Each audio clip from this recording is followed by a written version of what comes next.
Hi, Mark. Thank you so much for being on the No Formula podcast. Yeah, of course, Laura. It's great to be here. I got my cup of green tea, and I'm just living life with no formula. No formula. Oh, love it. Okay, so for anybody who doesn't know who you are, I have a list of things that you've accomplished, just so people get an idea, okay? So, you started a successful YouTube channel, you built Minecraft servers, started View Dream, started Humans 2.0 podcast, you were featured in Forbes, invited to be in an Amazon docuseries, you gave a TEDx on mental health and social anxiety, you wrote a book, Screw Being For Shy. being shy. You are a LinkedIn influencer. You have LinkedIn courses. Now you started Growcast, and you're working on a nonprofit. And above all of that, I'm an uncle to my 11-month-old niece that's going to be one soon.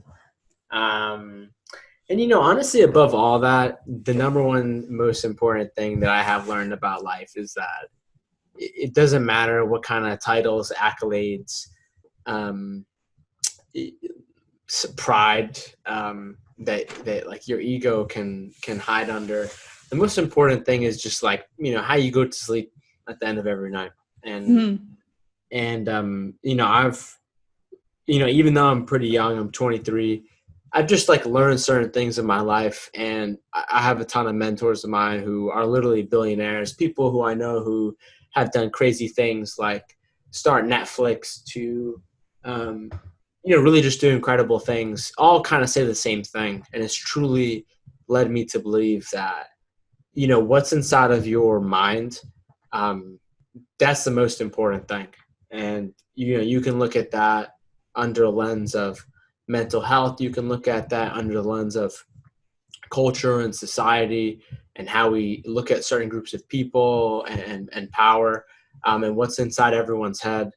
But that for me is the most important thing that I've learned. So like, I don't care if I have started this business or that.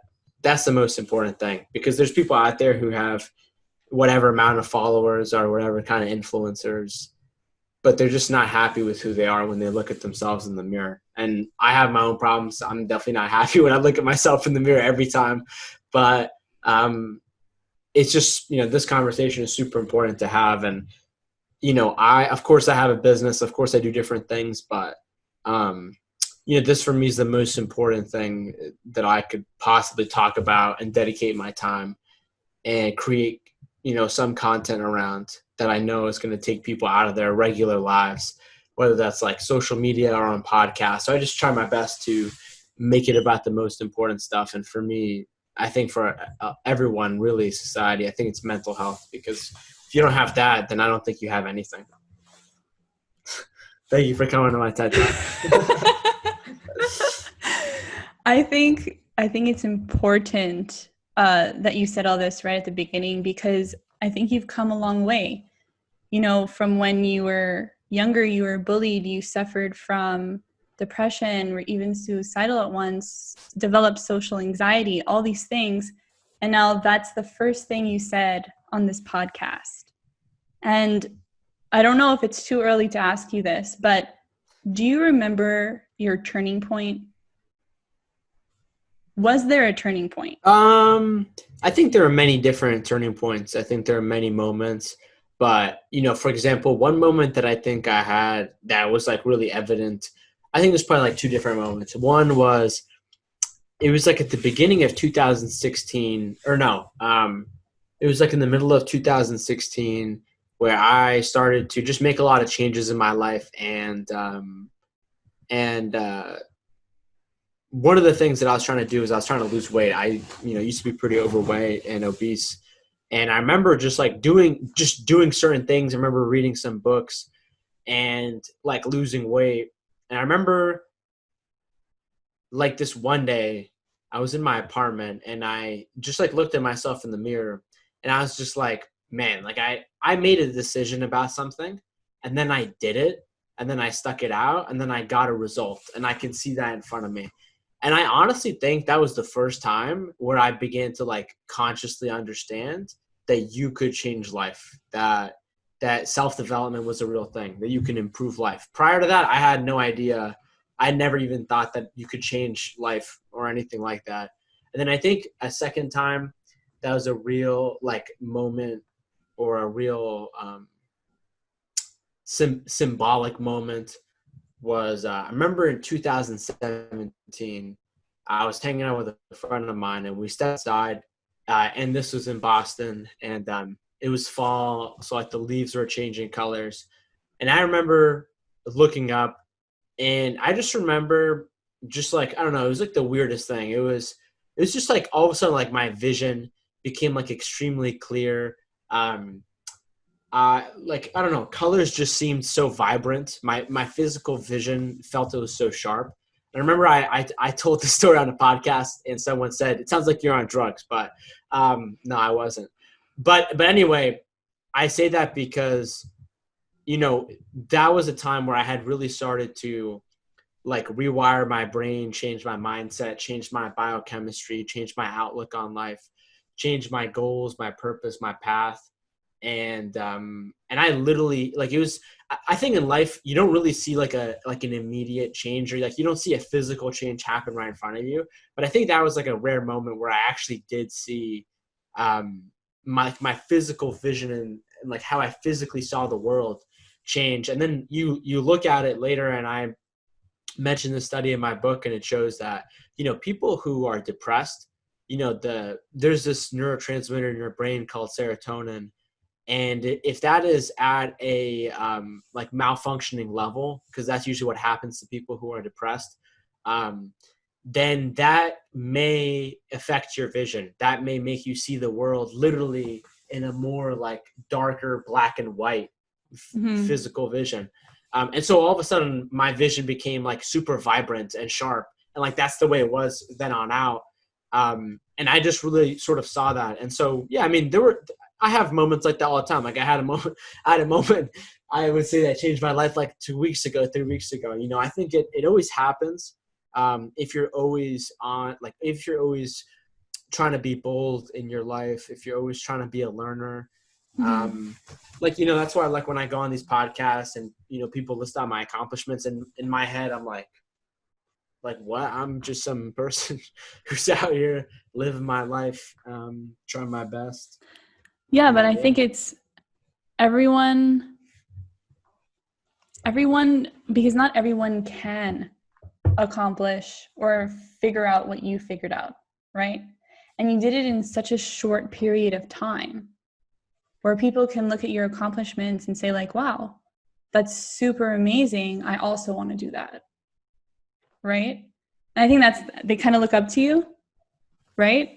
I mean, I think the second part is the most important thing. Like, honestly, I think the worst thing from me doing like this whole thing is the fact that, I mean, almost everyone I talk to, at least like at a professional level, if it's like on a podcast or a business thing, they're older than me, like mostly all the time. And they always say that to me.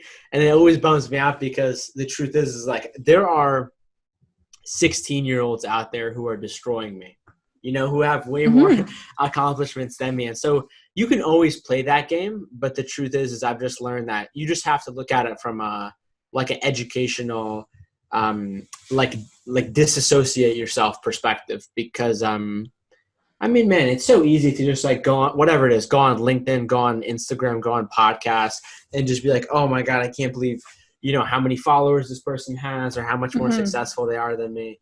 And so, yeah, I mean, I think the most important thing that I've learned is to be like a student of the mind. I think one of the most important things that people need to do is, whenever something happens, there's always like the proximate cause, which is usually what you see. But then there's always a deeper cause in and of itself.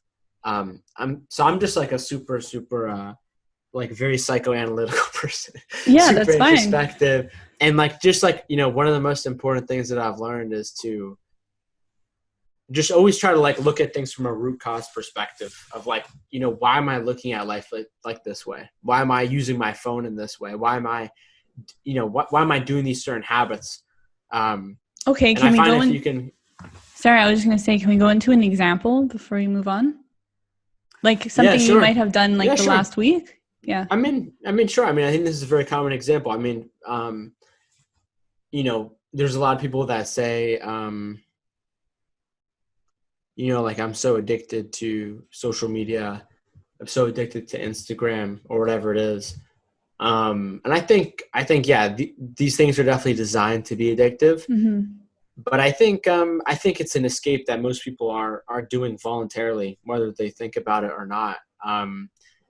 And I think people often just jump to blame their phone or jump to blame Facebook or whatever app versus actually saying like, no, I actually want to be distracted because I don't want to focus on whatever I'm trying to focus on because I have a need to distract myself, not from the outside world, but psychologically speaking. My psyche wants to distract itself to avoid whatever kind of pain that I may or may not be in.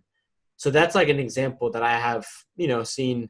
And, it's just super important, at least for someone like me, to look at life like that. Sometimes, not all the time, though, because that can hurt your head.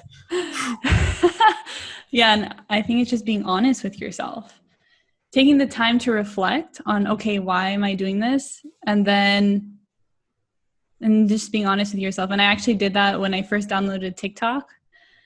And I was just like, oh my God, this is so addicting. I just want to see all the dances. And then I had to delete it because it was distracting me. And I was like, you know what? I know I might not feel like, editing a podcast or whatever it was. I'm like, but it's really distracting me. So I deleted it for a while until I got everything in order. And then I went back, because I was like, okay, it's entertaining. I'm still allowed to have it, but I can't use it as an excuse anymore. Yeah, for sure. And it's so important to see that, I think a really great example of this too is, like when it comes to dating, when it comes to like dating apps, like, I thank God I deleted all that crap off my phone. But, I think me and a lot of other people were like, you're like on Instagram and then, you're just like looking around and then see a picture from like some attractive model. And then you think like, wow, I'm not dating anybody. I'm lonely. And then you go to like Tinder or you go to whatever dating app and then you just start swiping. And then you're like, wow, why am I doing this? Like, this feels so weird. Like, why am I trying to look for people like that? And then, all my matches aren't great or it's like whatever.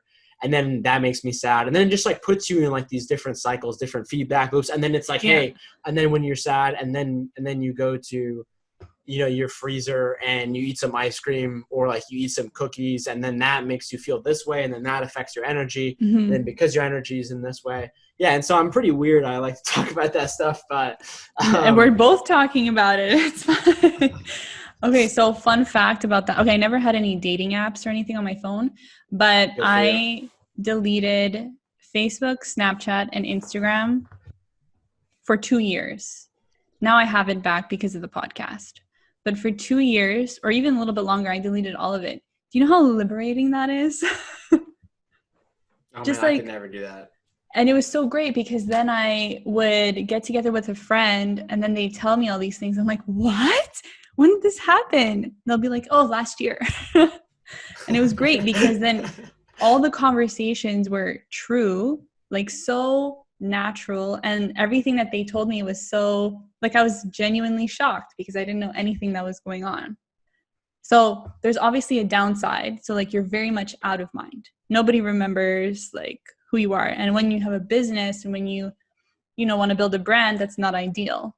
But at the time I wasn't doing that. So it didn't bother me. Actually, it was great because I felt myself going into that feedback loop where I just felt shitty, and you're just spending so much time kind of just embracing everybody else's lives. Like it sucks, especially when they're like on the beach or something and you don't live near a beach. Me, Yeah, for sure. And I think like, honestly, like from my perspective, like I wouldn't say that I don't agree, but everyone has their own path. Mm-hmm. But what I've learned is I'm not a fan of, like deleting apps. I'm not a fan of doing even though I don't really use Facebook at all. So I guess I don't have Facebook, but everyone should take their own approach. But yeah, I think, yeah, I mean, if there's like 1,000 different apps out there, I don't think you need to be on all of them. But like, I feel like there's just so often like people, like I talk to a lot of people and they say, oh yeah, I deleted this app. Then they end up re-downloading it. And then they just end up going back to it the same exact way they used to use it. So I think like for me, what I've seen is that like, I think if anything, like your phone is challenging us all when it comes to like our psychology and our mental state. And so there are some people who can just power through that and they're not even that affected. I think with me, sometimes with some things I'm like that. But I think the most important thing is we just need to learn how to use our phones. We need to learn how to deal with technology, because I don't think that the answer is just deleting it. I don't think the answer is just not using it. There's no way I could do that. If you want to go live in the woods and never use your, everyone can go do that if they want to. But I definitely think that technology is generally speaking a good thing. And it can honestly be like a mirror for yourself. And, I think that, if you are not if your mental health is not in a great place, then yeah, if you go on Instagram, you're screwed, or really anything, any kind of app. And so I think the most important thing is that we look inside first, psychologically speaking, and we're like, what is our phone addiction trying to tell us? Or like, when we feel this certain way, what does that mean? And then 2 is like, how do we put technology in our lives in a way that it's balanced and it's just integrated so that it doesn't suck us out. And those could be like, technology hygiene habits, or that could be like different ways, like use different apps and like build out different systems or different email things so that you're not on your phone all the time, or like getting an assistant. And so, yeah, I think that's like the most important thing that I've learned about phones. But anyway, I was just talking about this as just like a very small example of like a meta skill that I think people should have in life of like, when something happens and you're like, oh, that's my problem, you should always question it and be like, what is actually the problem? What's like the root cause? What's happening underneath the surface? Because I think like a lot of these things I talk about in Screw Being Shy, or things about mental health, that's really what it's about. A lot of it is about asking yourself the hard questions that a lot of us have been running away from, like the truth for multiple different reasons, in regards to life. So yeah, I mean, it's definitely a super interesting conversation for sure. I also think it's being aware and mindful of any of these things, whether it's technology, a new person in your life. It's just always going back to reflection and asking those hard questions like, oh, is this person, helping me, or are they bringing me down, kind of thing, when you have those terrible friends or whatever. Yeah. Oh, there's a story there. Yeah, I mean, honestly, what I would say is that I don't really have any terrible friends, but I mean, they're definitely still terrible people. Like, there's people out there who like shit crap on me, talk back, spread rumor, haters, people who like saw me for 10 minutes in my childhood that say I'm like a liar and like I lie about like all sorts of different things. And that's what happens. Like, what I've learned is when you like get out there, when you start going on Forbes, TEDx, Amazon Prime, all these different things, you get in all these different circles and you really get out there, then, people in your past life and then people who are jealous, just like, start talking crap. And so I don't really have any bad friends now, but I mean, there's still people like that. So, but I remember when I did have bad friends, man, that's such a toxic mental environment to be in, especially, if you have like social anxiety, or you're someone who really cares for people, you're sensitive, maybe, you are in tune with your emotions, that can be very dangerous for sure. So ultimately it's about controlling what you can control, Yeah, exactly. And I think now you're just in a different circle, so you don't have to deal with those, but you also got yourself out of it. Right. And I kind of want to discuss that a little bit, because I think from everything I learned from looking up from your story and your book and stuff is that you change your mindset. right? So I wanted to know if you have advice or tools to help other people, I wouldn't say change, but like improve or develop. Yes, absolutely. So I think the most important thing is, yes, I did totally change my mindset, but I think I also changed my brain. And what I mean by that is, I think there's a lot of people talk about mindset, but I think people are missing most of the picture. I think people are only seeing half the picture. And the reason why I say that is because I think one of the most important things that I learned, and I really try to do this in the book, and like what you'll notice is as you read it and as you get past like chapter 3 and you get into chapter 4, that chapter is called one of your biggest starting leverage points is your biochemistry. And that's where things, I start to talk about different like studies, scientific studies, things like that, because one of the biggest things that I've learned is what is your mindset? Your mindset is how your mind looks at things and its attitude and its beliefs. Okay, well, where is your mind? Your mind is in a physical organ called your brain.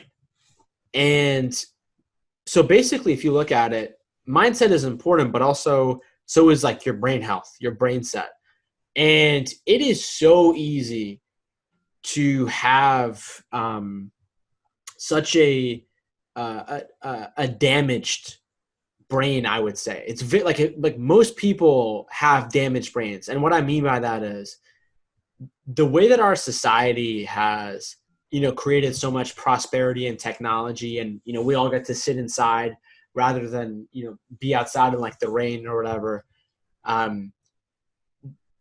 Those things a lot of the times were kept in mind in terms of our safety, in terms of our comfort, a lot of this technology that was built, but not so much in regards to how our brain has naturally evolved for thousands of years alongside nature in a feedback loop. And so what I mean by that is I had a doctor, his name is Dr. Daniel Amen, on my podcast. And this guy is like the brain health doctor of like Justin Bieber, Miley Cyrus. And one of the things that he told me was that one of the commonalities that he's seen in people who have issues with their mental health, they have anxiety, they have depression, they have other things, is a deficiency in vitamin D. How do you get vitamin D? You go outside in the sun, or you get it from like a lot of times like healthy animal rich sources. And so a lot of people aren't doing either one of those.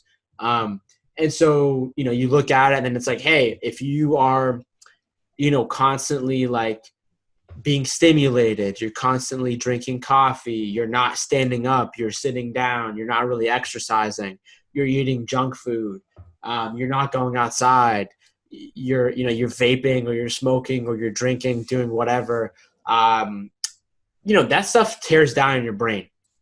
A lot of the times, if you don't have healthy habits to offset those or balance those out, that destroys your brain. And so I think one of the most important things that I've learned is like, if you can get your brain health right, then your mind will automatically follow. And like for example, what I mean by that is like, I meet people, Laura, who have read every book in the world and who listen to all the podcasts in the world, but yet they haven't really, there isn't a massive like margin of progress. And even they say that to themselves.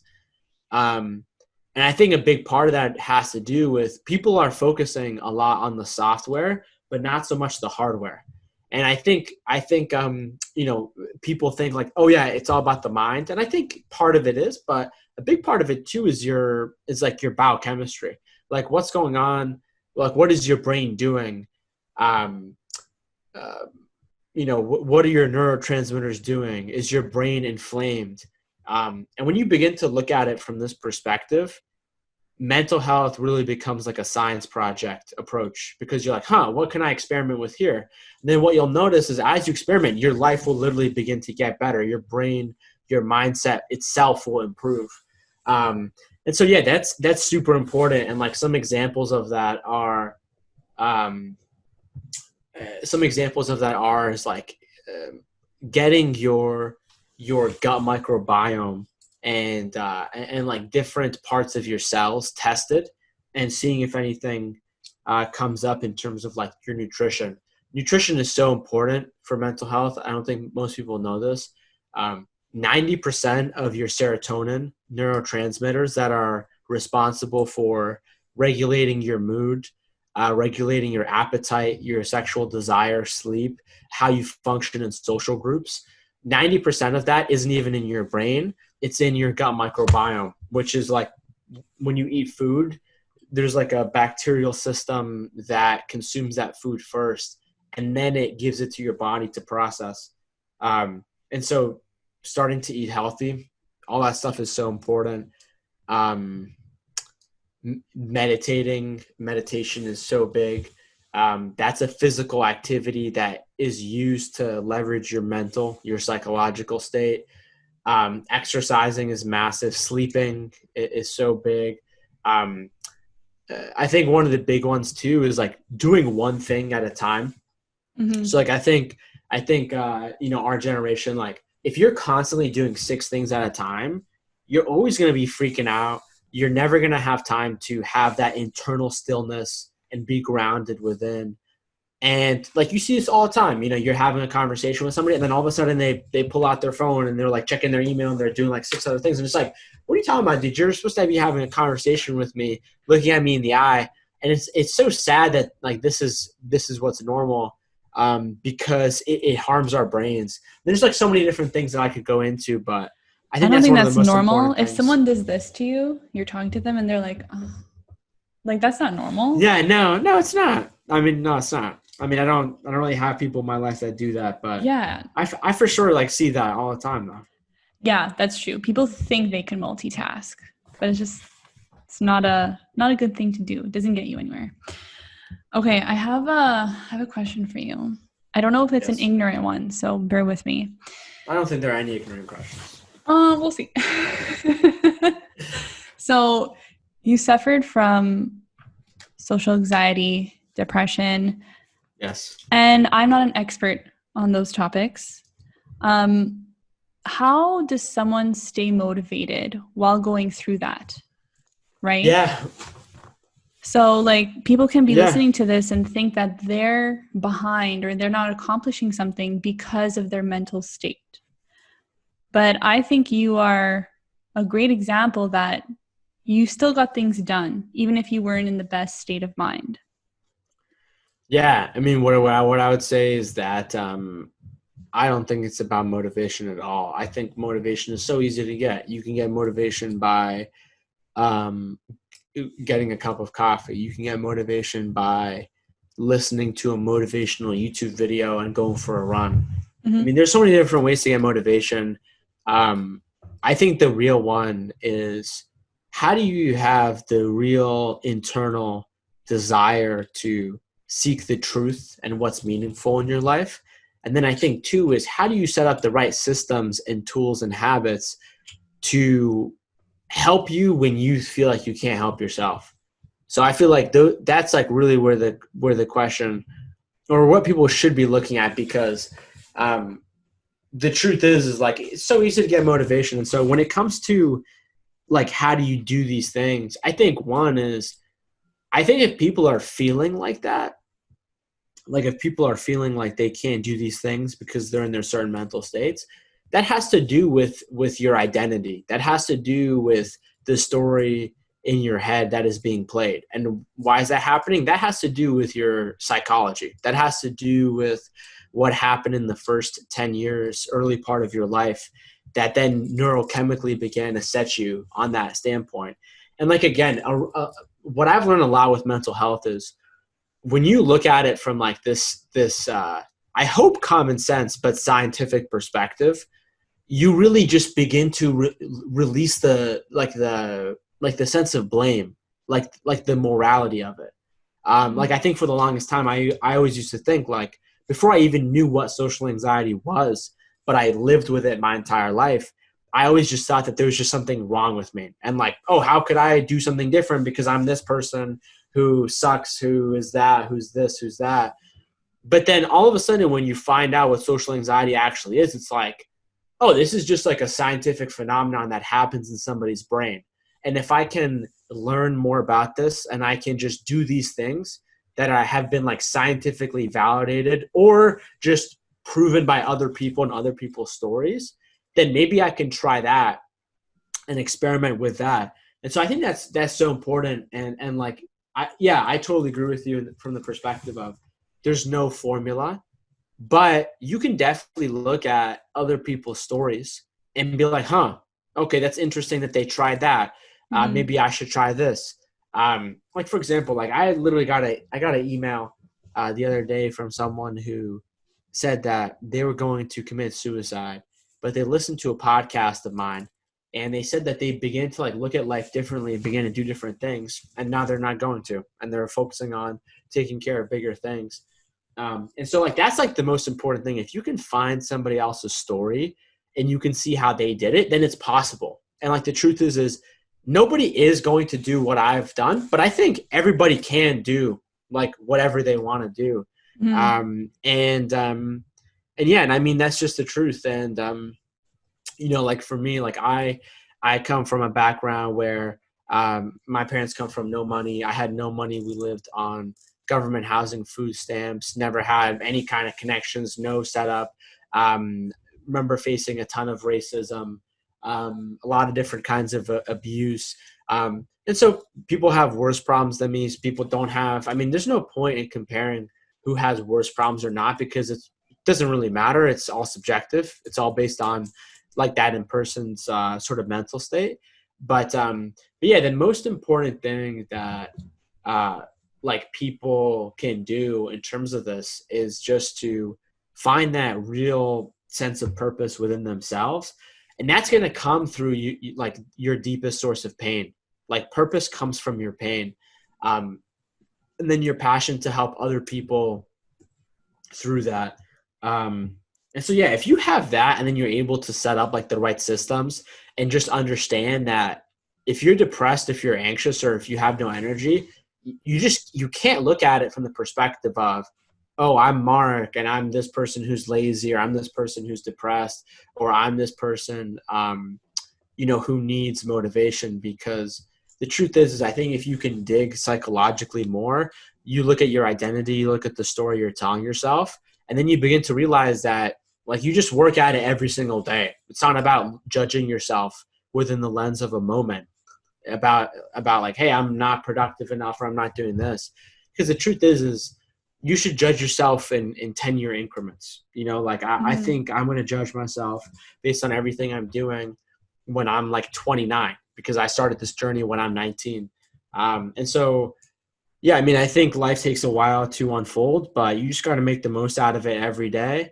And you also have to realize that you're literally going to die one day. You know, like I could literally, at the end of this interview, I could step out, get hit by a truck, and I'm gone. And at the end of the day, it's like, hey, did I really present my authentic true self and the way that I wanted to be presented to the world on Laura's podcast in this limited time that I have with her, like in this moment in time right now. So, you know, I think that's like what's important, because if you can look at it from that perspective, then it's like, okay, even if I'm not motivated, or even if I am feeling this way, I just need to look at myself as a person and have compassion for myself.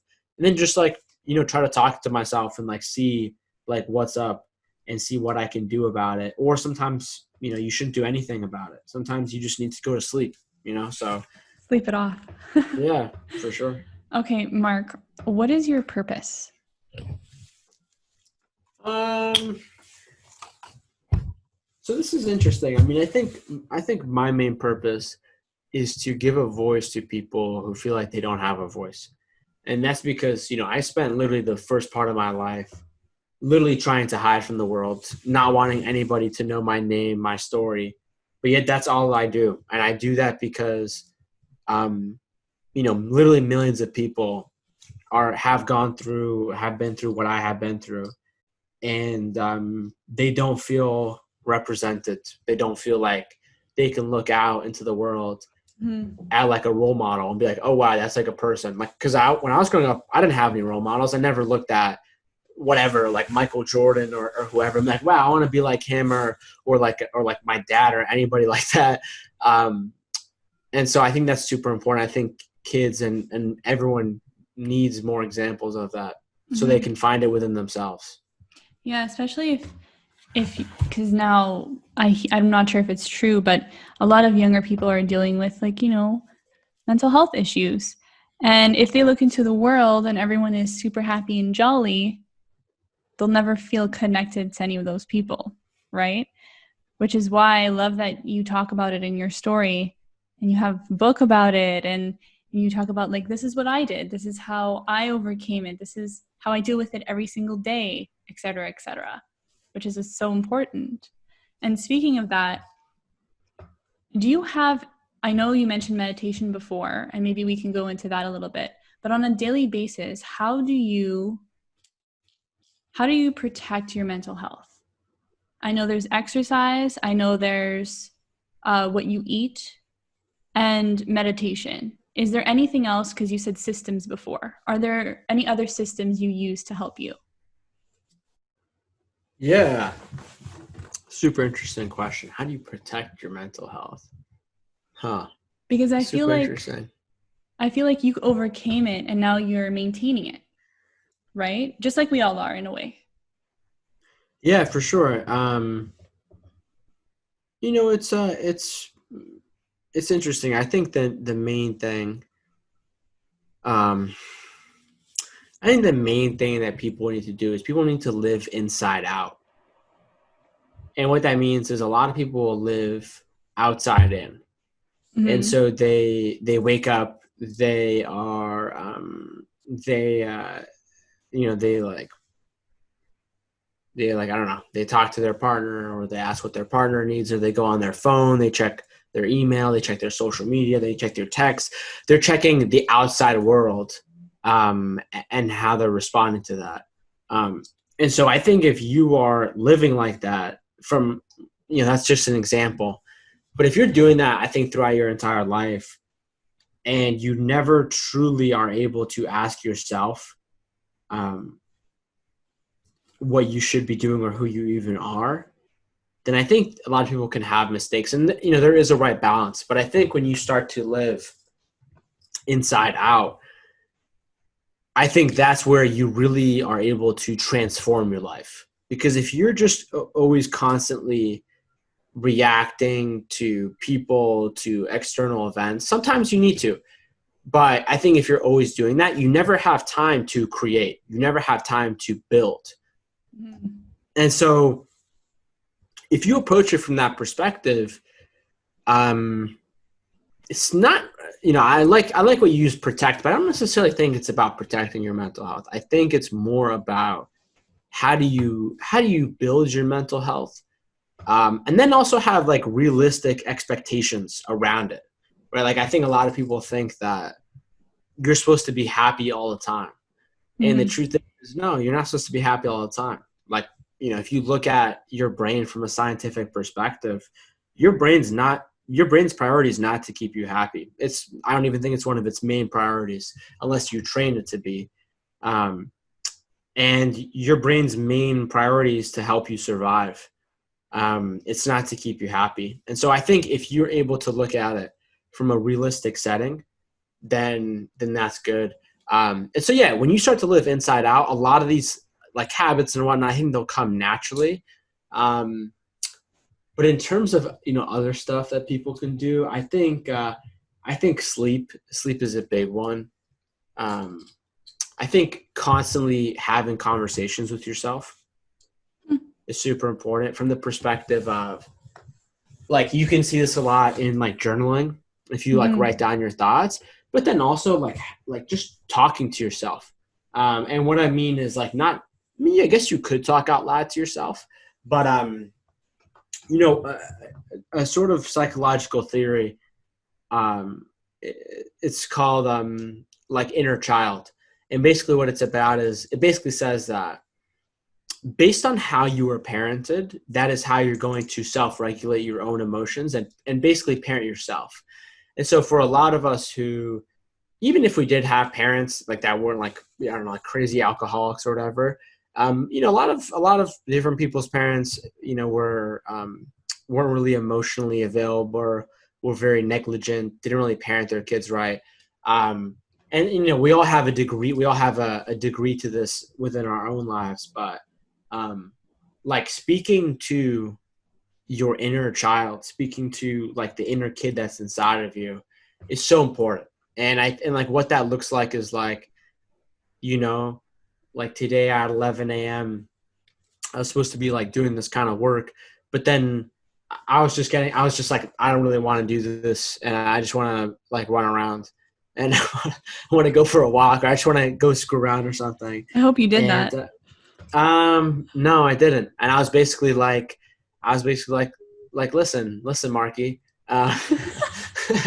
listen, Marky, like that's good, man. But listen, we have this previous commitment. We got to do this. And in half an hour from now, in 1 hour, we'll go do that. We're going to go for a walk. We're going to eat. We're going to do the things that I want to do. And so a lot of it is just about like talking about yourself. A lot of people say like, oh, talk to yourself how you talk to like a best friend. And so a lot of it is like from that perspective. Because I think one is like, I think a lot of us, we have so many different thoughts. We have so many different things going on about so many different projects and people and places and ideas and all these different things, that a lot of times it gets lost, and you just don't even know how to think about it. You forgot to think about it. And so I think writing these things down, talking sort of to yourself, it helps you kind of reframe these things. Because really, I think step one is you have to look at your energy. You have to look at your energy levels. That's the most important thing. That's going to come from your exercise, food, sleep, doing what you want to be doing. Because even if you know what to do, but you don't have the energy, you still won't do it. Especially if you know something that you should be doing.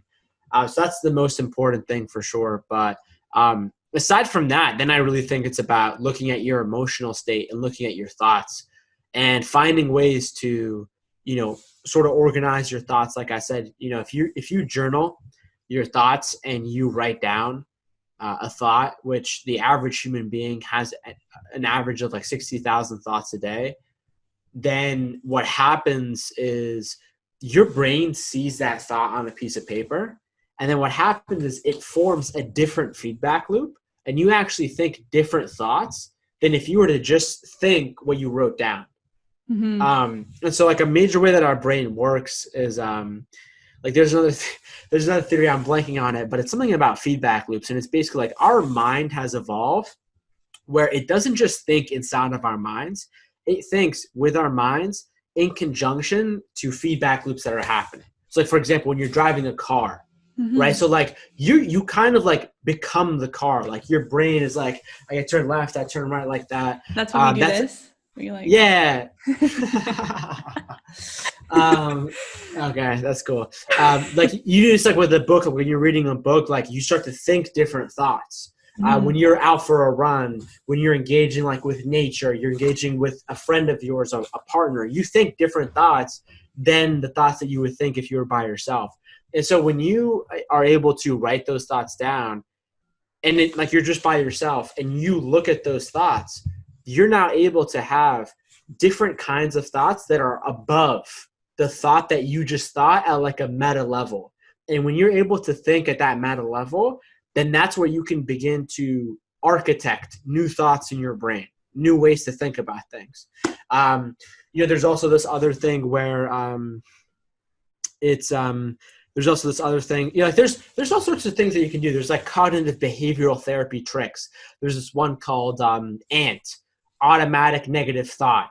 And so basically, if you can raise your consciousness to a certain level, you basically become aware of certain negative thought trains that you can fall down under. And so personally, one of them for me is thinking that I'm a loser and I have to prove myself to the world because I used to have no friends and now I'm trying to gain validation from the world and like really all those things. And so if I notice, if I can locate that first thought, the first train that triggers things, and I can realize that and count to 3, 2, 1, or has some kind of thing in the real world, people can use like an elastic band, you snap yourself, then you're like, you shut that down before it starts. And obviously this can be harder or easier for some people than others. For me, I would even say 2 years ago, I probably couldn't do this. But then as you like start to build your brain, you start to build your neurotransmitters, you start to not engage in various toxic behaviors and substances for your brain, and your brain literally becomes stronger. At least for me, then that's where I was able to then like have more mental willpower to shut down things in my brain. Because previously I could never do that ever. I didn't even know that was a thing. And so, yeah, I mean, there's all sorts of things that people can look into. What I would say is, damn it, I'm looking for this book. There's all sorts of books. I would say if people check out my podcast, I talk to way smarter people than me. I talk to like neuroscientists, people who have done so much stuff in the world at so many amazing levels. People can just learn about that to get like more information, or obviously check out my book, Screw Being Shy. And I love that you have all these examples, but you got them from like books and your own research. I mean, it depends on what we're talking about. Like for example, for me, one thing that you'll learn is that mental health is tightly correlated to physical health. And so on top of like social anxiety, depression, I also faced various like health issues like asthma, various issues with like my stomach, gastrointestinal problems, insomnia, different physical health conditions. And what I began to realize is as I began to improve my mental health, and it was actually really like my nutrition, my diet, a lot of these health problems that I had just literally went away. And I remember going to different doctors and them telling me that whatever I'm doing to keep doing. And you look at it, and it's food. And like I've done some of that through experiments on my own. Some of it has been led by books. Some of it has been, motivated by other like smarter people, mentors of mine. So yeah, I mean, I read a ton. I have a podcast. I talk to, I'm so proud of my network. I have leaders like in so many different industries working on a lot of the stuff that we're talking about. And so, yeah, I'm around this stuff all day. And sometimes things update. I'm always trying to like learn about it new every day. So I love that it's such a big focus for you. Like I also look through your podcast and stuff. And you have a lot of like doctors, and you just really love talking about that stuff. Yeah, I love talking about it because I know that I'm 23 years old, and I know that right now I'm just setting down the foundation for my life, really, like the basic building blocks. I haven't even started yet. And so I definitely know that, I definitely think that, especially when it comes to the more, I would say dangerous or it's the wrong word, but more serious mental health problems, or people who are at like that detrimental mental level, I definitely think that throughout our lifetime, I definitely think that we're going to be able to, as a human species, solve some of these problems. So I don't know what that's going to look like or with what kind of technology, but I know that one day, whether that's like 10 years from now or 20 years from now, I know I definitely want to be somehow, some way involved in, at least doing it or being on a team that can like literally like cure some of these things, that can just make new solutions for our society in regards to these things. So for right now, I'm just like learning about it. I'm just taking notes. Like that's the level I'm at. It's your passion. So, and you can tell, right? In one of your interviews, you said that we're all working towards our dream life. So I want to ask you, what does your dream life look like?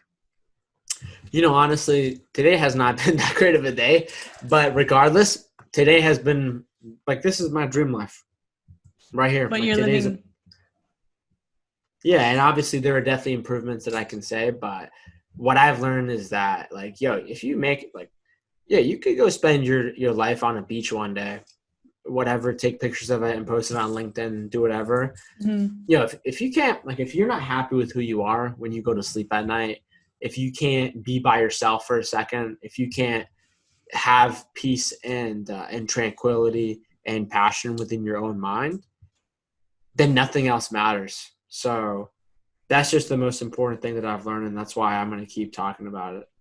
Yeah, and if nobody believes Mark, there's actually, I just stumbled upon this like last week or something. There are videos on YouTube of celebrities talking about how their money is not, correlated to their happiness, you know, and they all pretty much, I pressed on one because they're like 3 minutes long.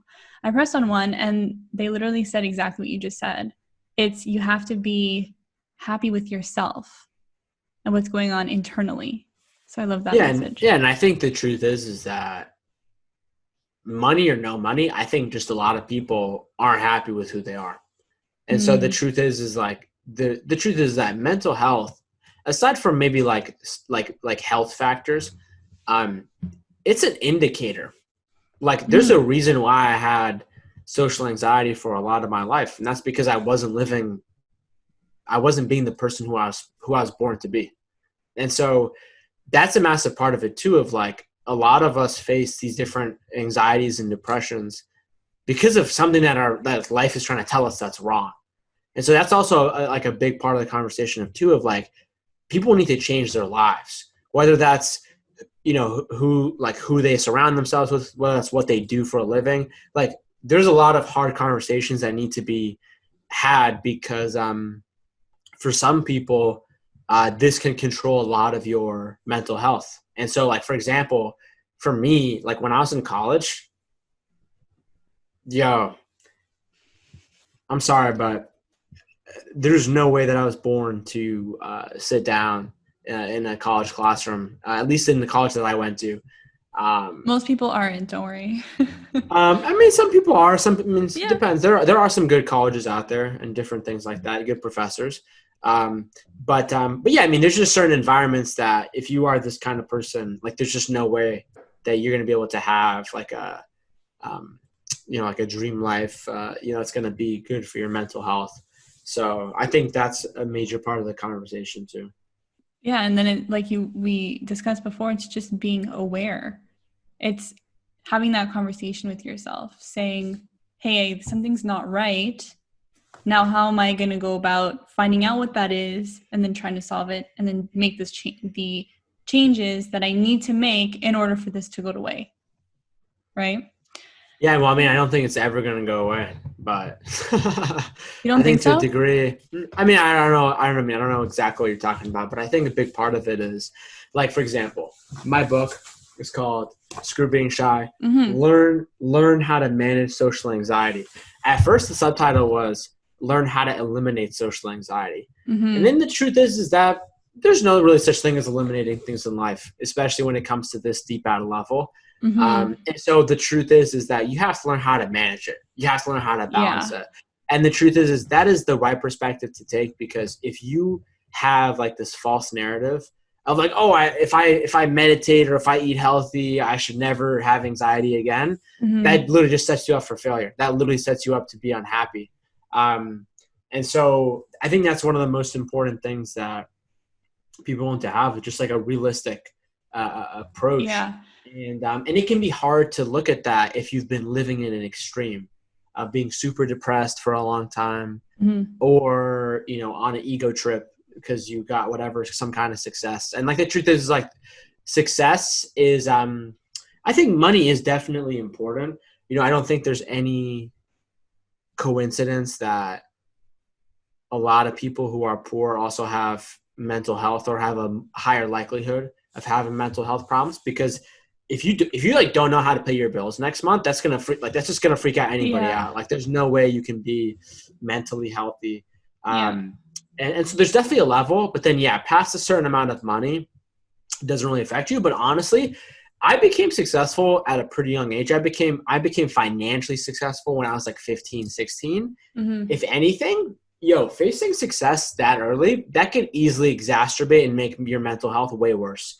And I think that was a major thing with me of like, if you're not ready to play at the big levels, but then you get dropped there due to luck, due to whatever, your mind, your body's going to take a toll. And so that's a big part of the conversation. I think if you're lucky enough to get there.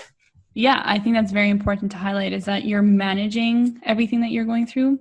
My example was more like, oh, let's say you don't like your job, or let's say you have a bad friend, like we were saying before, like being able to identify those things and eliminating those things or changing them, because you don't have to manage terrible friends. You don't have to hang around them. You don't have to keep those jobs. And all that is to help manage your mental state, right? Yeah. So I have one final question for you before we part ways. This podcast is called the No Formula Podcast because no formula, because there is no formula to success. And we know that there's obviously good habits to be successful and things like that. But everyone has their unique formula. So I wanted to ask you, what do you think is your formula that got you to your success?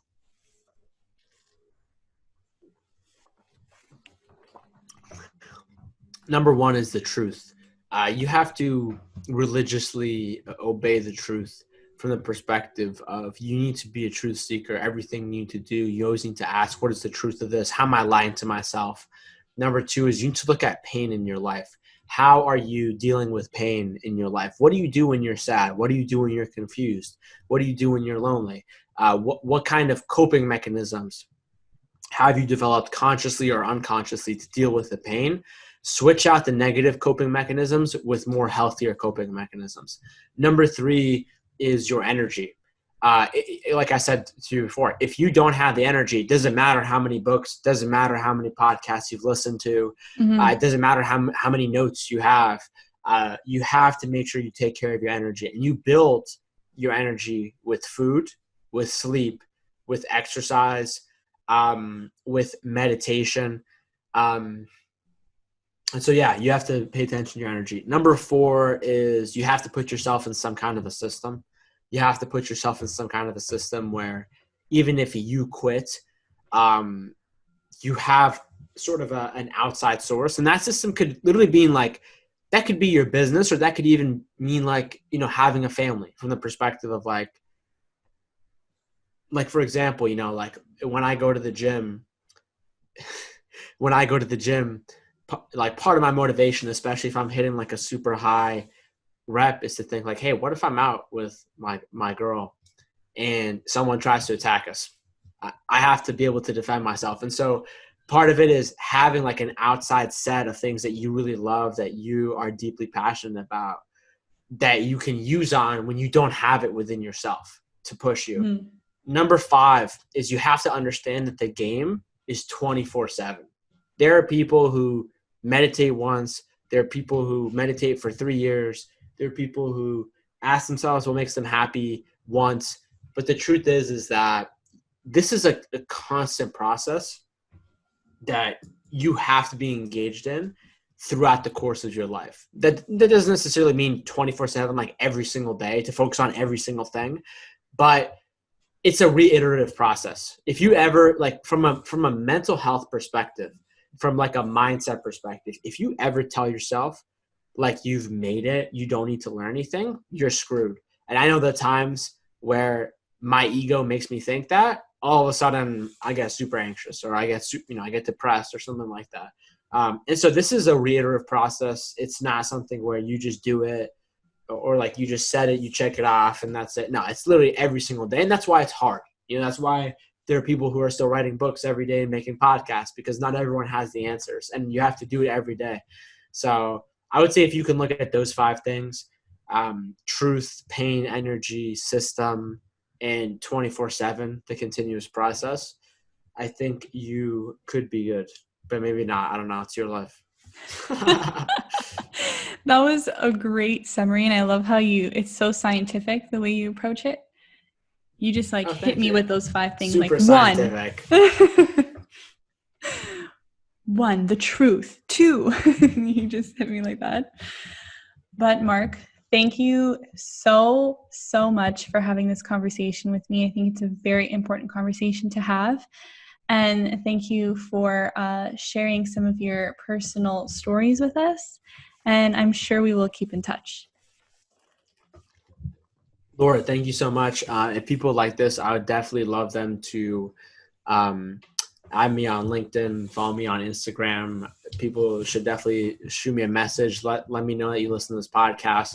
Let me know how I can help you. And yeah, Laura, you're awesome. Thank you so much. Thanks.